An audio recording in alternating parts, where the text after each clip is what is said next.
There once lived an old lady at the edge of a small mountain village. Her house was tiny, made of stone, but full of love. She had no children, no money, no big name, but she had something very rare: peace. Every day she lit a small fire in her fireplace. She cooked soup with whatever grew in her garden, and she hummed old songs that no one else remembered. The villagers liked her. Whenever they were sad, they went to her. She always smiled. Even when she had nothing, she still smiled. Late one evening, a strange traveler came to her door. She opened it slowly. "Who are you?" she asked. The traveler smiled. "I'm just someone passing by, but I've heard about you. You've lived a good life. So today I'll give you a choice." "A choice?" she asked. "Yes," he said, "there are 3 doors. Behind one of them is your deepest desire, and behind the other 2, only disappointment." The old lady shook her head and laughed softly. "I'm too old to chase dreams," she said, but the traveler insisted. "Come with me, just look." He led her to a quiet meadow. There, in the middle of the grass, stood 3 doors. One was golden, one was made of wood, one was old and rusted. The traveler pointed at them. "Choose one."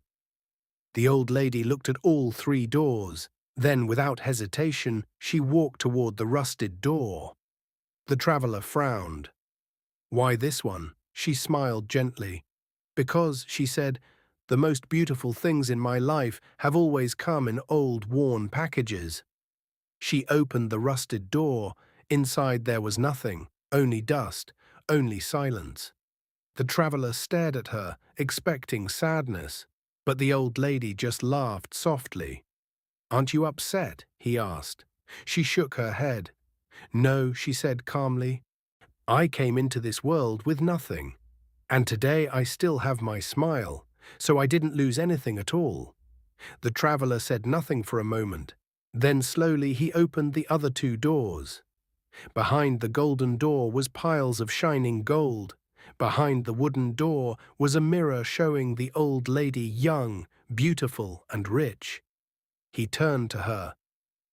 "You could have had all of this," he said softly. "You could have been wealthy. You could have had back your youth. You could have had so much more." The old lady looked into his eyes and smiled. "More than what?" she asked. "More than peace, more than knowing how to smile in the dark, more than the joy of simple soup and a quiet heart."